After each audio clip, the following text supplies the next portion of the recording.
Assalamualaikum warahmatullahi wabarakatuh. Selamat pagi anak solih dan soliha.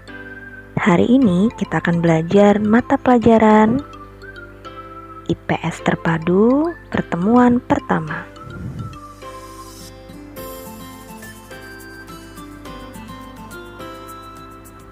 Tentu kalian sudah pernah belajar materi IPS di sekolah dasar, tapi kita akan mempelajari lebih lanjut materi IPS di SMP ini. Materi hari ini adalah tentang letak dan luas Indonesia.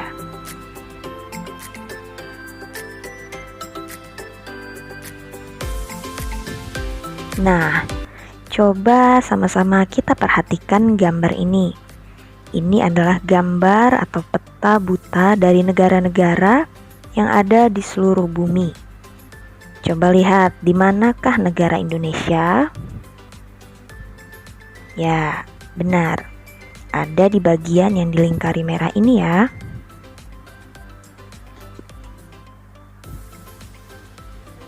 Tapi setelah melihat posisi Indonesia seperti ini, apakah kalian bisa mendeskripsikan letak Indonesia? Seperti apa ya kira-kira? Mungkin kalian ada yang sudah tahu. Tapi mari kita bahas lagi lebih lanjut.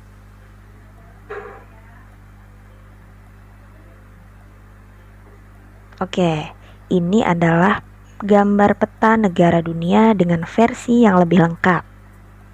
Kita lihat ada garis-garis yang melintang dan juga membujur.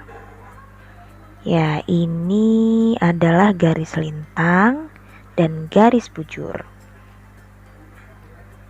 Garis lintang adalah garis hayal yang membagi bumi menjadi bagian utara dan bagian selatan.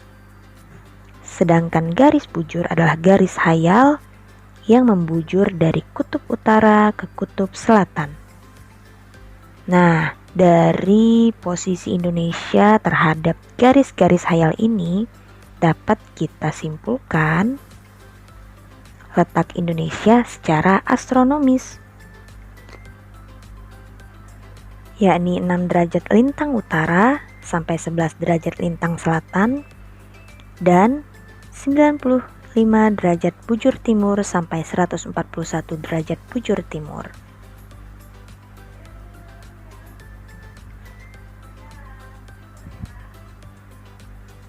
Yang kedua, letak Indonesia secara geografis.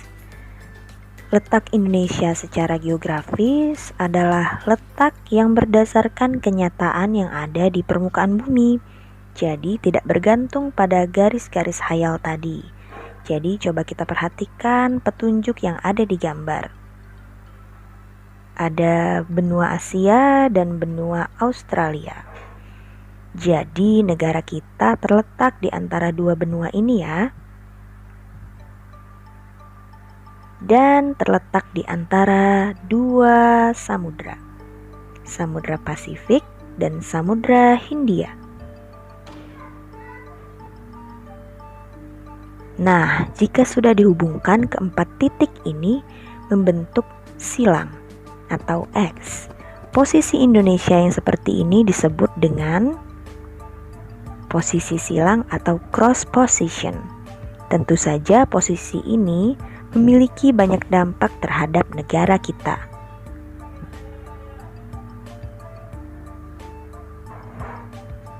Selanjutnya, letak Indonesia secara geologis. Secara geologis, Indonesia terletak di antara 3 lempeng aktif, yakni lempeng Eurasia, Indo-Australia, dan Pasifik. Dan terletak di cincin api Pasifik atau Ring of Fire. Gambar ini menjelaskan atau mengilustrasikan tentang posisi negara kita yang diapit atau yang berada di pertemuan 3 lempeng tektonik yang masih aktif. Nah, 3 lempeng ini masih terus bergerak ya. Maka dari itu kita sering mengalami yang namanya gempa bumi akibat aktivitas tektonik dari ketiga lempeng ini. Selanjutnya, cincin api Pasifik atau Ring of Fire. Indonesia terletak di kawasan cincin api Pasifik, yakni jalur pegunungan yang terlihat seperti di gambar ini ya. Ada garis merah. Nah, dari Indonesia dia mulai dari ujung Sumatera menuju ke bawah Pulau Jawa atau selatan Pulau Jawa, naik ke atas melewati antara Sulawesi dan juga Papua, terus naik ke atas melewati Samudra Pasifik hingga ke bagian sisi benua Amerika. Posisi Ring of Fire ini mengakibatkan banyak sekali gunung api yang terbentuk di negara kita. Kalau kita lihat ada segitiga-segitiga yang berwarna merah, itu adalah gunung-gunung api vulkanis atau yang masih aktif. Salah satunya ada di dekat sekolah kita ini ya, di dekat Bandar Lampung atau dekat Provinsi Lampung, yakni anak Gunung Krakatau. Nah, Ring of Fire atau posisi Indonesia terhadap Ring of Fire ini menyebabkan juga Indonesia sering mengalami kejadian atau dampak vulkanis. Sehingga kita sering mengalami gempa bumi, bisa terjadi tsunami, dan lain-lain. Selanjutnya, luas negara Indonesia. Indonesia terdiri dari daratan dan perairan.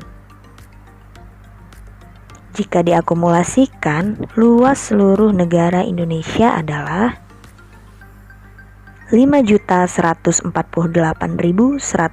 km persegi. Wow, Masya Allah, besar sekali ya negara kita. Oke, kita sudah sama-sama menyimak materi tentang luas dan letak negara Indonesia. Selanjutnya, jawablah pertanyaan berikut. Ada nomor 1 dan nomor 2 ya. Tuliskan di buku tulis kalian, kemudian kumpulkan ke nomor WA Ustazah. Oke anak-anak, sekian dulu materi hari ini. Terima kasih sudah mendengarkan. Materi ini boleh kalian baca-baca lagi atau putar lagi, dan ditambah dengan mencari sumber-sumber dari internet dan tentunya buku cetak yang sudah kalian miliki di rumah ya. Oke anak-anak, jawabannya ada di buku cetak kalau kalian cermati. Terima kasih. Wassalamualaikum warahmatullahi wabarakatuh.